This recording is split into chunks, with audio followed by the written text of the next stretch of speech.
આજે તો પવનભાઈ રમવા મળ્યા.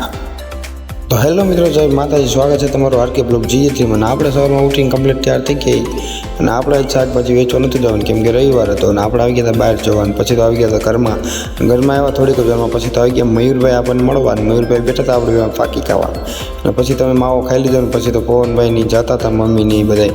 એટલે પછી પવનભાઈ જો રોતા હતા કેમ કે એને જવાનું હતું મામાના ઘરે, એટલે આજે રોવા મળ્યા હતા પવનભાઈ ખૂબ જ.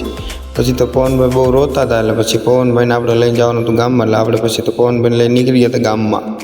તો જો આપણે अहिले જઈશું સીધા ગામમાં. આજે આપણે રવિવાર હતો એટલે આપણે જોગણીમાંની માનતા કરવા જવાની હતી.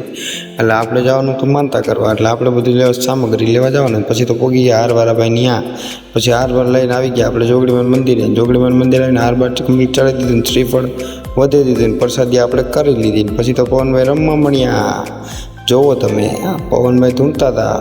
અને પછી તો આપણે પોગી ગયા હતા ઘરે આવીને જોયું તો જયલાભાઈ ને સુનિલભાઈ બે બેઠા હતા રેકડીમાં. તો જોવો તમે, બે ભાઈબંધો બેઠા મસ્ત મજાના વાતો કરી રહ્યા. અને આજનો બ્લોગ આપણો કેવો લાગ્યો કોમેન્ટ કરી દેજો, લાઈક કરી દેજો. જય માતાજી, મળી નેક્સ્ટ બ્લોગમાં.